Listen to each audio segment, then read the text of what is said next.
Welcome to अड्डा 24/7। मैं रिया जहान आपकी दोस्त और होस्ट स्वागत करती हूँ आपका आज के 20 मिनट रिवीजन सीरीज में, जिसमें हम बात करने वाले हैं रिसोर्सेज एंड डेवलपमेंट वाले चैप्टर की। काफ़ी इजी पीसी सा चैप्टर है, एकदम बढ़िया सा, छोटा सा, प्यारा सा, नन्ना सा, मुन्ना सा। जल्दी से हम इसको कवर कर लेते हैं और लाइन बाय लाइन तो नहीं समझ सकते, उसके लिए आप वन शॉट देख सकते हो जो आपको अवेलेबल है। हम यहाँ पे एक माइंड मैप क्रिएट कर लेंगे कि किसके बाद में क्या टॉपिक है, किस टॉपिक में क्या बोला गया है, क्या क्वेश्चंस उसके अंदर पूछे जा सकते हैं। जैसे जैसे आप समझते जाओगे आपको समझ में आ जाएगा। एग्जाम के एक दिन पहले के लिए या कभी भी रिवाइज करने के लिए चैप्टर को काफ़ी अच्छी चीज़ है। स्टार्ट करते हैं। चैप्टर के शुरुआत में जैसे जैसे मैं बोलते जाऊँ ना, ऐसे दिमाग में अपने पेजेस आ जाने चाहिए आपके, ठीक। स्टार्ट ऑफ द चैप्टर में आपको बताया जाता है कि आखिर रिसोर्सेज क्या होते हैं। तो हर कुछ जो संसाधन जो हमारी ज़िंदगी को सेटिस्फाई करने के या हमारी नीड्स को सेटिस्फाई करने के काम आते हैं, ये सब रिसोर्सेज कहलाते हैं। अब जाहिर सी बात है, रिसोर्सेज तो नेचर में पड़े, जब तक इंसान उस पर दिमाग नहीं लगाएगा, क्या वो रिसोर्सेज किसी काम के नहीं।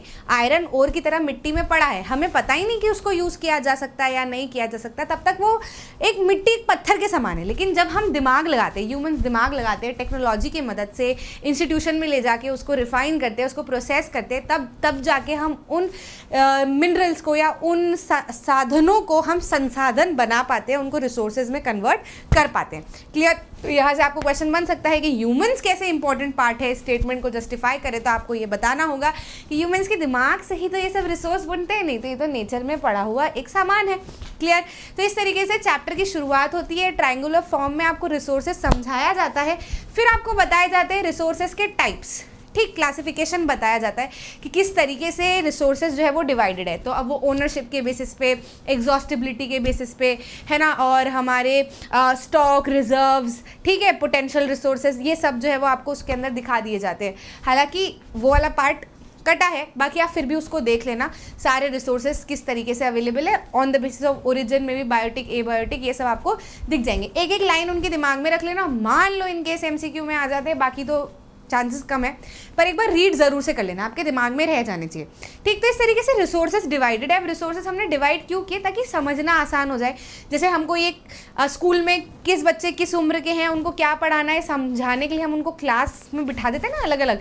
ऐसे ही चीज़ों को आसान करने के लिए उनको क्लासीफाई कर दिया जाता है, ताकि आपको समझ में आ जाए कि किस किस तरीके के रिसोर्सेज किस किस तरीके से हमको मिल जाते हैं, कहाँ कहाँ पे कैसे कैसे मिलते हैं, क्या हमारे हैं, क्या इंटरनेशनल है, ये सब आपको उसके अंदर समझ में आ जाएगा। क्लियर? उसके बाद में हम अगर आगे आए तो डेवलपमेंट ऑफ रिसोर्सेज की बात की जाती है कि भैया प्रॉब्लम थोड़ी सी ये है कि अब रिसोर्सेज तो है, नेचर में अवेलेबल है, लेकिन प्रॉब्लम क्या है ना कि सबको बराबर से रिसोर्सेज नहीं मिल पाते। भाई जिनके पास में पैसा है, जो ग्रीडी हैं, जो उन रिसोर्सेज का धंधा करने लगे हैं, उनके हाथ में रिसोर्सेज ज़्यादा आ गए, और बाकी जो गरीब है ना, जिनके पास में पैसा नहीं है या जिनके पास में एक्सेस नहीं है, वो उन रिसोर्सेज को यूज़ नहीं कर पाते। जबकि दुनिया के रिसोर्सेज हैं, हमारे देश के रिसोर्सेज हैं, अमीर गरीब से क्या लेना देना, रिसोर्सेज का फ़ायदा तो सभी को मिलना चाहिए। यही कारण है कि हमको रिसोर्सेज का डेवलपमेंट करने की ज़रूरत है। सबसे पहला पॉइंट तो ये कि कुछ लोगों की ग्रीड को सेटिस्फाई करने के लिए रिसोर्सेज जो है वो इंडिस्क्रिमिनेटली यूज़ हो रहे हैं। दूसरा ये कि इंडिस्क्रिमिनेशन यूज़ ऑफ रिसोर्सेज हो रहा है, मतलब कोई बहुत ज़्यादा यूज़ कर रहा है, किसी के हाथ बिल्कुल भी नहीं आ रहा, ठीक। साथ ही साथ में रिसोर्सेज का एक्सप्लॉयटेशन भी हो रहा है कि अत्यधिक रिसोर्सेज को निकाल लेना, अत्यधिक मिनरल्स को निकाल लेना, एक्सट्रैक्ट कर लेना, स्टॉक करके रख लेना, ये काफ़ी ज़्यादा गलत है, ऐसा हमें नहीं करना चाहिए। अब यहीं से टर्म आपकी निकल के आती है सस्टेनेबल डेवलपमेंट, कि भाई आज जो हमारे पास में रिसोर्सेज है, भैया ये तो धरती में बन रहे हैं, अब धरती में ये कब तक बनेंगे हमें क्या पता, है ना। अब इनको बनने में मिलियन साल लग जाते हैं, बहुत ज़्यादा लंबा समय इनको बनने में लगता है, और हम जिस तरीके से भूखों जैसे इनको एक्सट्रैक्ट कर रहे हैं, तो ये काफ़ी जल्दी ख़त्म हो जाएंगे। भाई बैलेंस है ना, कि जितने स्पीड में बन रहे हैं उतनी स्पीड में आप कंज्यूम करोगे तो चल जाएगा। जैसे बहुत धीरे बन रहे हैं तो आप बहुत धीरे कंज्यूम करो, चल जाएगा काम। लेकिन वो बन बहुत धीरे रहे हैं और खा फटाफट रहे हो, मतलब उनको कंज्यूम बहुत जल्दी कर ले रहे हो, तो फिर तो समय लगेगा। आज तो हम ये आयरन वगैरह सब कुछ देख भी पा रहे हैं, लेकिन मान लो इसी स्पीड में अगर हम इनको एक्सट्रैक्ट करते रहे, इनका इंडिस्क्रिमिनेट यूज़ करते रहे, तो हमारे आने वाले बच्चे शायद ये सारी चीज़ें उनको अवेलेबल भी ना हो, फिर लैब में ही बनाते फिरेंगे वो सारी चीज़ों को, जो कि किसी फ़ायदे का नहीं रहेगा। इसलिए ज़रूरी है कि हम सस्टेनेबली इनका डेवलपमेंट करें, सस्टेनेबली इनको यूज़ करें। अब मैडम सस्टेनेबल डेवलपमेंट क्या? तो सस्टेनेबल डेवलपमेंट इस तरीके से डेवलपमेंट होता है कि हम मना नहीं कर रहे कि आज यूज़ मत करो, आगे वालों के लिए बचा लो, करो, आज भी यूज़ करो, पर इस तरीके से करो कि कल के लिए भी ये चीज़ें बच जाए। घर में कोई सामान आता है, मम्मी कहती है ना खा लेगा, आज ही खा लेगा क्या कल के लिए भी तो रख कुछ। तो वैसा ही उसी डेवलपमेंट, और मम्मी की जो थिंकिंग है वो सस्टेनेबल डेवलपमेंट वाली है कि सिर्फ आज ही सब खा के ख़त्म नहीं करना, कल के लिए भी हमको बचाना चाहिए ताकि कल भी भूख लगे तो फिर हम खा ले, कोई नया सामान आया है उसको। तो ठीक है, तो ये क्या कहलाता है, सस्टेनेबल डेवलपमेंट कहलाता है कि आपको आयरन की जितनी यूज़ है आपने ले लिया, अब आप फिर से नया आयरन लेने के लिए खुदाई करने लगे, ऐसा मत करो। जो आयरन आपने लिया है उसको रिसाइकल करो, कितनी बार रिसाइकल होकर नया बन जाता है, फ्रेश पीस बन जाता है। तो आप इसी को रिसाइकल रीयूज़ कर करके सामान को चलाओ ना, फिर अगर बिल्कुल ही ख़त्म हो जाएगा फिर आप निकालना। समझ में आ रही है बात? तो हमें ध्यान होना बहुत ज़रूरी है कि सिर्फ आयरन ही नहीं, सारे मिनरल्स जो धरती में मिल रहे हैं, सब कुछ जो हमको धरती में मिल रहा है जो कि रिन्यूएबल नहीं है ना, उसको हमको तरीके से यूज़ करना चाहिए। इसीलिए रियो डी जेनेरियो पे सारे देश के 100 करीब लोगों की जो है वो मुलाकात हुई। उन्होंने रियो डी जेनेरियो ब्राज़ील में समिट की, सब डिसाइड किया कि कैसे क्या करना चाहिए, ग्लोबल सस्टेनेबल डेवलपमेंट, सारी जो ओजोन लेयर है, ग्लोबल वार्मिंग इतनी ज़्यादा बढ़ती जा रही है इन सारी चीज़ों के कारण, तो कैसे इनको रोका जा सकता है, कैसे इस पर काम किया जा सकता है। और मिलकर उन्होंने एजेंडा 21 साइन किया। एजेंडा 21 एक एग्रीमेंट था जिसपे सभी लोगों ने सिग्नेचर की और बोला कि अपने अपने लेवल पे, भाई जाहिर सी बात है मैं अकेली कुछ नहीं कर सकती, पर मैं आप सब इंडिविजुअल लेवल पे अगर करेंगे तो इकट्ठा होके हो जाएगा ना। समझ में आ रही है बात? जैसे हम पूरे मंथ में नहीं कर सकते, लेकिन हर एक दिन अगर करेंगे तो पूरे मंथ में तो सब कुछ अच्छे से हो ही जाएगा। क्लियर है कि नहीं? तो अगर हर एक देश अपने अपने लोकल एजेंडा 21 को डिज़ाइन करेगा for poverty, for diseases, for global warming, for pollution, सब अगर अपने अपने लेवल पे हर एक कंट्री ध्यान रखेगी तो पूरा वर्ल्ड सुरक्षित हो जाएगा, पूरा वर्ल्ड जो है वो पोल्यूशन फ्री होगा, पूरा वर्ल्ड जो है वो अच्छे से रिसोर्स यूज़ कर पाएगा, है ना। तो ऐसे इन्होंने प्लानिंग की और ऐसे करके इन्होंने एजेंडा 21 जो है वो साइन किया था। अब बात आ जाती है रिसोर्स प्लानिंग की भी, कि अब हम इंडिविजुअल लेवल पे रिसोर्स को कैसे प्लान करें। तो देखो, आपको चैप्टर में बताया है कि जैसे इंडिया की ही अगर हम बात करें तो झारखंड, मध्य प्रदेश और अपना छत्तीसगढ़, ये वाले रीजन में कोल माइंस, मिनरल्स बहुत ज़्यादा है ना, अच्छा बढ़िया मिनरल ज़मीन के अंदर से निकल जाता है। अरुणाचल प्रदेश की बात करें तो पानी के रिसोर्सेज बहुत अच्छे हैं। राजस्थान में देखें तो विंड, सोलर एनर्जी बहुत अच्छी है। लेकिन वहीं अगर हम लद्दाख की बात करें तो देखने के हिसाब से तो लद्दाख बहुत सुंदर है, पर उनके पास में रिसोर्सेज नहीं। तो क्या वहाँ की जनता रिसोर्सेज यूज़ करने के लिए फिर क्या करेगी? उनके पास में तो रिसोर्सेज ही नहीं है। तो हमारे देश का दायित्व नहीं बनता क्या कि क्योंकि पूरा देश है, भले उनके पास में नहीं है, लेकिन हम हमारे रिसोर्सेज को इस तरीके से प्लान करें कि उनको भी रिसोर्सेज मिल जाए। ऐसा होना ज़रूरी है ना, क्योंकि हमारे देश के नागरिक है वो भी। ठीक, तो इसी के लिए रिसोर्स को प्लान करने की ज़रूरत है। अब प्लानिंग के लिए 3 स्टेप है, बहुत इंपॉर्टेंट क्वेश्चन है। 3 स्टेप है। सबसे पहले तो आप सर्वे करो, सर्वेइंग करो, मैपिंग करो कि किस रीजन, जैसे मैंने अभी स्टेट्स के नाम बताए, तो ये मुझे कैसे पता है? ये सर्वे हुआ, ये मैपिंग हुई, तो हमें पता चला कि इस स्टेट में ये चीज़ ज़्यादा है, इस स्टेट में ये चीज़ ज़्यादा है। ठीक है, तो अब हमने क्या किया? सर्वेइंग की, मैपिंग की, सर्वे करो, मैप करो कि हर एक जगह पर कौन से रिसोर्स कितने ज़्यादा अमाउंट में मिल जाते हैं, है ना, ये कर लिया। फिर सेकेंड, हम टेक्नोलॉजी क्या चाहिएगी उसको एक्सट्रैक्ट करने के लिए, सेटअप क्या बनाने पड़ेंगे, इंस्टीट्यूशंस क्या बनाने पड़ेंगे, क्या क्या चीज़ें लगेंगी कि हम इन रिसोर्स को बढ़िया से सेटअप कर सके या इनको और ज़्यादा रिफाइन कर सके और हम अलग अलग जगहों पर पहुंचा सके। ठीक, जब ये पता चल जाएगा, पहले वाले स्टेप में तो हमको पता चल गया कि इस स्टेट में ये चीज़ें हैं और इस स्टेट में ये चीज़ें नहीं हैं। ठीक, तो हम सेकेंड वाले स्टेट में ये पता लगा लेंगे कि इनको एक्सट्रैक्ट करने के लिए, इनको यूज़ करने के लिए, इनको स्टॉक करने के लिए या इनको यूटिलाइजेशन के लिए हमको क्या क्या टेक्निक्स लगेगी, क्या क्या स्किल्स लगेंगी, क्या क्या लोग लगेंगे, ये सब हमने डिसाइड कर लिया। फिर तीसरी स्टेप पे हम इसको हर एक स्टेट वाले को ओवरऑल नेशनल डेवलपमेंट प्लान से मैच करेंगे कि नेशनल डेवलपमेंट कब होगा? जब हर जगह सारी चीज़ें सबको पहुंच जाएगी, है ना। तो उसको स्प्रेड करने का काम, उसको हर जगह तक पहुंचाने का काम, हर बंदे तक यूटिलाइजेशन का काम, ये सब हम ओवरऑल नेशनल डेवलपमेंट प्लान से मिलाकर हम चेक कर लेते हैं। तो ये 3 स्टेप में आपका रिसोर्स प्लानिंग जो है वो आसानी से हो सकता है। रिसोर्स प्लानिंग के बाद में आपको बताया जाता है कि रिसोर्स को कंजर्वेशन करने की भी बहुत ज़्यादा ज़रूरत है, क्योंकि गांधी जी ने भी कहा कि there is enough for everybody's need but not for anybody's greed. ज़रूरत है तो उसके लिए हमारे पास में सब कुछ है। भारत तो वैसे ही ऐसा देश है, इतना डाइवर्सिफाइड है कि यहाँ पे हर चीज़ आपको डाइवर्स फॉर्म में मिलेगी। ऐसा नहीं कि आयरन है तो सिर्फ आयरन ही, आयरन के साथ में आपको बॉक्साइट, कॉपर, स्टील आपका बन जाएगा, उससे एल्यूमिनियम आपका बन जाएगा, सीमेंट इंडस्ट्री, फर्टिलाइज़र, सब कुछ आपके लिए अवेलेबल है, क्योंकि इतना डाइवर्स, क्लाइमेट डाइवर्स है, सॉइल डाइवर्स है, सब कुछ डाइवर्स है, तो मिल मिल के बहुत सारी वैरायटी में चीज़ें बनी जाती है ना। तो जब हमारे पास में इतना सब कुछ है तो बिल्कुल ऐसी हालत नहीं है हमारी कि हमारे पास हमको दिक्कत आएगी। लेकिन अगर कोई लालच के तौर पे इन चीज़ों को स्टॉक करके रख लेगा, लालच के तौर पे इसको लोगों तक नहीं जाने देगा, या सिर्फ इंडिस्क्रिमिनेटली यूज़ करेगा, इन चीज़ों को एक्सप्लॉइट करेगा, तो उसके लिए ये रिसोर्सेज नहीं है। इसलिए हमको रिसोर्स को कंजर्व करने की काफ़ी ज़्यादा ज़रूरत है। अलग अलग तरीके से रिसोर्स को कंजर्व करने की हमें बहुत बहुत बहुत ज़्यादा ज़रूरत है।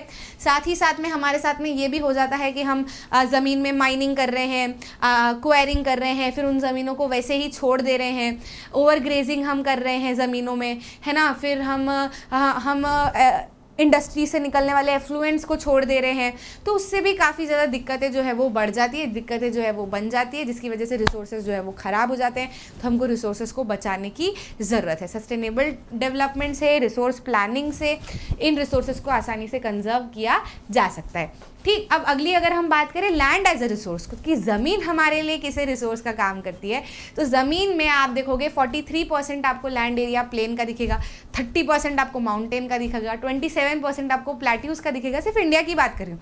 तो क्योंकि इतने डाइवर्सिफिकेशन है लैंड फॉर्म्स में भी, तो जाहिर सी बात है ज़मीन से हमको वेजिटेबल मिलती है, ज़मीन से हमको सॉइल मिलती है, ज़मीन पे ही हम सारी चीज़ें कर रहे होते हैं। तो ज़मीन को भी हमें सुरक्षित रखने की ज़रूरत है, ज़मीन को भी हमें प्रॉपर बचाए रखने की ज़रूरत है, ज़मीन को भी हमें इस तरीके से यूज़ करने की ज़रूरत है कि हम ज़मीन को एक्सप्लॉइट ना करें, ज़मीन को ख़राब ना कर दें, है ना। एक्सेसिव फर्टिलाइज़र डाल के या हर जगह पर बिल्डिंगें खड़ी करके अगर हम काम चलाएंगे तो ज़मीन जो है वो धीरे धीरे करके पूरी तरीके से नष्ट होती चली जाएगी और हमारे पास में कुछ नहीं बचेगा। तो इसलिए हमें ज़रूरत है land resource, land as a resource को भी बचाए रखने की। लैंड यूटिलाइजेशन की अगर हम बात करें तो इंडिया में अलग अलग तरीके से ज़मीन को यूटिलाइज़ किया जाता है। 5 पॉइंट्स आपको वहाँ पे डायरेक्ट दिए, तो आपसे पूछा जा सकता है question that how is the land use pattern in India. ठीक, तो आपको बताना है वो फैलो लैंड, कल्टिवेबल लैंड, है ना। इन सब के बारे में आप जो है वो 5 पॉइंट बना के लिख सकते हो। डायरेक्ट 5 पॉइंट छोटे छोटे आपको एनसीईआरटी में दिए हुए हैं, तो उसका आप ध्यान रख लेना। मतलब यही कि कितना एरिया पे हम कल्टिवेशन करते हैं, कितने एरिया पे हम कल्टिवेशन नहीं करते, कितना एरिया हमारा फॉरेस्टेड एरिया है, कितना एरिया हमारा फैलो लैंड है जिसमें 5 साल तक अभी तक हमने खेती नहीं की या साल भर तक हमने खेती नहीं की। ऐसे वाले हिस्से अलग अलग तरीके से डिवाइडेड है और उसमें बता रखा है कि किस तरीके से इंडिया में ये पैटर्न यूज़ होता आ रहा है। क्लियर। तो लैंड यूटिलाइजेशन मतलब वही लैंड यूज पैटर्न जो है वो हम इसके अंदर देख लेंगे। और लैंड यूटिलाइजेशन मैंने लैंड रिसोर्सेज के बाद में आपको समझा दिया था। ठीक, तो लैंड यूज पैटर्न जो है उसके ऊपर आपको ऐसा सवाल आ जाएगा, तो फैलो लैंड वगैरह के बारे में आप वो 5 पॉइंट जो है वो ध्यान में रख लेना। लैंड डिग्रेडेशन काफ़ी ज़्यादा हो रहा है, कंजर्वेशन करने की ज़रूरत है। वही ठीक है, ज़मीन को खोद के छोड़ के चले गए, ओवर ग्रेजिंग वहाँ पे आपने करा दी, माइनिंग वहाँ पे करा दी, उसको एज इट इज़ वहाँ पे पटक दिया। बहुत ज़्यादा बड़ी गंभीर समस्या है, इसका हल निकालने की बहुत ज़्यादा ज़रूरत है। गवर्नमेंट को चाहिए कि वो लॉज बनाए, गवर्नमेंट को चाहिए कि वो ध्यान रखे, गवर्नमेंट को चाहिए कि वो लोगों को गाइड करे कि आपको किस तरीके से चीज़ों को यूज़ करना है, ताकि आने वाले समय में हमें दिक्कत ना आए। एक्सेसिव पॉपुलेशन होने के कारण भी हमने फॉरेस्टेड एरिया को बिल्कुल कंजर कर दिया है, हटा दिया, एकदम क्लीन कर दिया है, ताकि हम वहाँ पे खेती कर सके, क्योंकि भूख मिटानी है हमको। लेकिन ऐसे में आप जितने व्हीकल्स लेके आ रहे हो, जितना पोल्यूशन आप बढ़ा रहे हो, फॉरेस्ट काट दोगे तो फिर आपको पोल्यूशन फ्री एनवायरनमेंट नहीं मिलेगा। आप खेती करके खा तो लोगे लेकिन बीमार पड़ोगे ना फिर। तो आपको ध्यान रखने की ज़रूरत है कि लैंड को यूज़ कैसे करना है, लैंड को कंजर्व कैसे करना है, क्योंकि सब कुछ हमारा उसी के ऊपर डिपेंडेंट है ना। फर्टिलाइज़र इंडस्ट्रीज़ या बड़ी बड़ी इंडस्ट्रीज़ क्या करती हैं, एकदम एफ्लुएंट्स भी छोड़ देती है, ज़मीन में छोड़ देती है, अंडरग्राउंड वाटर उससे कंटेमिनेट हो जाता है, बहुत ज़्यादा दिक्कत है जिसकी वजह से बढ़ जाती है। तो ये सारे पॉइंट्स आप लैंड डिग्रेडेशन और इसके कंजर्वेशन मेथड्स में लिख सकते हैं। ठीक, फिर उसके बाद में आपको लास्ट में बताया जाता है सॉइल एज अ रिसोर्स के बारे में, कि सॉइल कैसे एक रिसोर्स की तरह काम करती है। तो आपको वेरियस सॉइल टाइप्स इसमें बताए हैं। अब क्योंकि हमारा वेजिटेशन पूरी तरीके से सॉइल के ऊपर डिपेंडेंट है, तो हमारे यहाँ पर वेराइटी ऑफ सॉइल्स मिलती है। क्यों वेराइटी ऑफ सॉइल मिलती है? क्योंकि सॉइल का फॉर्मेशन जो है वो क्लाइमेटिक कंडीशन, टोपोग्राफी और ज़मीन कैसी है, इन सब के ऊपर डिपेंड करता है। और क्योंकि हमारे यहाँ पे वेराइटी ऑफ टोपोग्राफी है, वेराइटी ऑफ क्लाइमेटिक कंडीशन है, वेराइटी ऑफ हवा पानी है, इसलिए हमको हर कदम कदम पर हमारी धरती बदले रंग वाला केस है। हमारे पे वेराइटी ऑफ सॉइल्स भी हमको देखने को मिलती है। अब ये कौन कौन सी सॉइल्स है, तो इसके ऊपर आपको क्वेश्चन आ सकता है। साथ ही साथ में आपको मैप वर्क में भी ये बहुत इंपॉर्टेंट है, इसलिए मैंने आपको डायरेक्टली यहाँ पर सॉइल टाइप्स के ऊपर जो है स्लाइड बना दिए। है ना। तो आप सॉइल टाइप्स के ऊपर ज़रूर से इन स्लाइड्स को देख लो एक बार ढंग से। सबसे पहले जैसे आपको एल्यूवियल सॉइल यहाँ पे मैंने बताई हुई कुछ इस तरीके की दिखती है, पूरे नॉर्दर्न प्लेन्स में फैली हुई है। छोटे छोटे पॉइंट्स यहाँ पे मेंशन कर दिए, 2-3 पॉइंट्स भी अगर आप ध्यान में रख लेते हो तो आपके लिए बहुत ज़्यादा आसान होगा। मोस्टली वाइड स्प्रेड सबसे ज़्यादा पाई जाने वाली है ब्रह्मपुत्र, मतलब जहाँ जहाँ पे नदियाँ है उसके आसपास आपको मिलेगी ये वाला सॉइल टाइप। और पिडमंट प्लेन जैसे दुआर, चाओस, तेराइज में भी आपको देखने को मिलेगी, ठीक है। ज़्यादा अल्कलाइन जहाँ पर है, जहाँ एसिडिक कैरेक्टर नहीं है इस सॉइल में, वहाँ इरीगेट करके सॉइल में एसिडिक कैरेक्टर भी लाया जा सकता है। जो पुरानी एल्यूवियल सॉइल उसको बंगड़ कहते हैं, जिसमें उसको बंगड़ कहते हैं, और न्यू एल्यूवियल सॉइल को क्या कहते हैं, खादड़ कहते हैं। तो ये भी क्लासिफिकेशन हमको अलग अलग जगह पर देखने को मिलता है। पुरानी से बहुत पुरानी हो चुकी है वो बंगड़ कहलाती है, जो नई नहीं है वो आपको खादड़ के फॉर्म में दिखती रहेगी, ठीक। इस तरीके की होती है। छोटे छोटे पॉइंट्स आप दिमाग में रखो, ज़्यादा बहुत सारा दिमाग में मत रखना, ठीक। ब्लैक सॉइल हम बात करें तो कुछ इस तरीके की दिखती है। इसको रिगर सॉइल भी कहा जाता है, ब्लैक कॉटन सॉइल भी कहा जाता है। कॉटन को ग्रो करने के लिए बहुत अच्छी सॉइल है। मध्य प्रदेश, गुजरात वाले हिस्से में काफ़ी ज़्यादा मिलती है, महाराष्ट्र वाले हिस्से में भी आपको देखने को मिलेगी। साथ ही साथ में क्लाइमेटिक कंडीशन और मतलब कैसा क्लाइमेट है रीजन का, और पेरेंट रॉक कैसी है, उस पर डिपेंड करेगा कि यहाँ पे ब्लैक सॉइल होगी या नहीं होगी, ठीक। डेक्कन ट्रैप जो भी है, मतलब वही मध्य प्रदेश महाराष्ट्र वाला हिस्सा जो है, गुजरात वाला थोड़ा थोड़ा हिस्सा है, वहाँ पे प्लेट्यू रीजन में लावा फ्लो जब जम जाता है, ठंडा हो जाता है, इस कारण से ब्लैक सॉइल्स भी हमको देखने को मिलती है। एक्सट्रीमली फाइन क्लेई मटेरियल इसका होता है, एकदम बिल्कुल एक दूसरे से चिपका हुआ। मॉइस्चर काफ़ी ज़्यादा होल्ड कर पाती है। वैसे में जब धूप बहुत ज़्यादा पड़ती है, गर्मी बहुत ज़्यादा होती है, तो वो मॉइस्चर जो है वो जब निकलता है तो ऐसे ऐसे क्रैक्स भी हमको इसके अंदर बिल्ड होते हुए दिखाई देते हैं। फॉस्फोरिक कंटेंट इसके अंदर काफ़ी कम होता है। तो ये है आपकी black soil. Red and yellow soil की हम बात करें तो इस तरीके से दिखती है, ठीक। अब जहाँ पर आयरन कंसंट्रेशन जो है, डिफ्यूजन ऑफ आयरन होगा क्रिस्टलाइन और मेटामॉर्फिक रॉक में, वहाँ आपको रेडिश कलर दिखेगा। और जहाँ पर हाइड्रेटेड फॉर्म में दिखेगी वहाँ आपको ये येलो कलर में दिखाई देगी। क्लियर। अब क्रिस्टलाइन इग्नियस रॉक में लावा फ्लो के कारण ईस्टर्न और southern parts of Deccan plateau में हमको ये दिखाई देती है। तो हमने वही ट्रायंगल बनाया था, मैंने आपको सॉइल में भी याद कराया था मैप में, जिसमें थोड़ा रीजन जो है वो ब्लैक सॉइल का लिया था, बाकी रीजन हमने रेड एंड येलो सॉइल का लिया था। ध्यान है कि नहीं ध्यान है, ठीक। उड़ीसा और ये वाले रीजन में दिखाई देती है। इससे 2-3 पॉइंट्स आप इसके दिमाग में रख लो, बाकी और कुछ बड़ा रॉकेट साइंस नहीं है। लेटराइट सॉइल की हम बात करें तो पथरीली सॉइल, मैंने ब्लू कलर में आपको बताई थी, पत्थर जैसी ये दिखाई देती है। तो पत्थर जैसी फैली पड़ी हुई इंडिया के अलग अलग रीजन में, थोड़े थोड़े रीजन में आपको ये दिखाई देगी, है ना। तो ये क्या है, ये लेटराइट सॉइल है। लैटिन वर्ड लेटर यानी कि ब्रिक से इसका जो है वो नाम निकल के आता है। और लेटराइट सॉइल जो है वो ट्रॉपिकल, सब ट्रॉपिकल रीजन में वेट और dry, alternate wet dry climate जहाँ पर होता है ना, वहाँ ऐसी पथरीली सॉइल हमको दिखाई देती है। जाहिर सी बात है लीचिंग काफ़ी ज़्यादा होती है और इसमें एसिडिक कैरेक्टर होता है, प्लांट न्यूट्रिएंट्स बहुत कम होते हैं। अब जाहिर सी बात है यार, पथरीली सॉइल में कैसे आपको प्लांट न्यूट्रिएंट्स मिलेंगे, है ना। तो ब्रिक जैसी, लेटर मतलब ब्रिक, ऐसे ब्रिक जैसी सॉइल करके आप इसको दिमाग में रख सकते हो। वही अगर हम एरिड सॉइल की बात करें तो आपको राजस्थान वाले हिस्से में दिखेगी, एकदम सूखी सॉइल एरिड रीजन में दिखेगी। यहाँ पे वेजिटेशन बिल्कुल भी नहीं होगा, ड्राई क्लाइमेट है ना, ह्यूमस मॉइस्चर भी नहीं इसके अंदर रहता, और बस, ठीक है। रेड और येलो से brown, red to brown colour में आपको ये देखने को मिलती है। सैंडी होती है ना, रेत जैसी, सलाइन नेचर इसका होता है। लास्ट अगर हम बात करें तो फॉरेस्ट सॉइल देखने को मिलती है, जो कि फॉरेस्टेड एरिया में होती है, जिसके अंदर जड़ें वगैरह निकली हुई दिखाई देती है आपको। हिली माउंटेनियस रीजन में देखने को मिलती है। टेक्सचर जो है इसका माउंटेनियस एनवायरमेंट जैसा होता है ना। लोमी और सिल्टी होती है वैली साइड में, और ग्रेन्ड होती है अपर स्लोप में, हमको ग्रेन्ड तरीके से दिखाई देती है। कुल मिला के ब्राउन मिट्टी वाली जैसी जो है ये सॉइल हमको देखने को मिलती है। अब इसी में लास्ट में आपको सॉइल इरोजन में कंजर्वेशन की भी बात की है कि भैया इरोजन बहुत ज़्यादा होता है। जब टॉप मोस्ट लेयर सॉइल की निकल जाती है तो सॉइल इरोजन कहलाता है। अब इसको कंजर्व कैसे किया जा सकता है, तो आप टेरेस फार्मिंग कर लो, आप कॉन्टोर प्लोइंग कर लो, आप स्ट्रिप्स क्रॉपिंग कर लो, आप शेल्टर बेल्ट्स लगा दो। इस तरीके से आप कि सॉइल इरोजन को रोका जा सकता है। इसी तरीके से आपका चैप्टर होता है खत्म। आई होप आपके दिमाग में पूरा लाइन वाइज चीज़ें बन गई है और मैंने वही पॉइंट्स आपको बताए जिस पे क्वेश्चन बन सकते हैं। बाकी कंप्लीट चैप्टर को समझना है, अगर आपके पास में समय है तो आप वन शॉट को प्रेफर कर सकते हैं। एग्जाम के जस्ट पहले रिवाइज करना है तो 20 मिनट रिविजन सीरीज आपके लिए काफ़ी ज़्यादा हेल्पफुल है। अच्छा लगा तो लाइक करना, शेयर करना, अपने दोस्तों के साथ चैनल को जरूर से सब्सक्राइब करना ताकि आप ऐसे कोई भी इंपॉर्टेंट वीडियो मिस ना कर जाओ। मिलते हैं अगले वीडियो में। जय हिंद।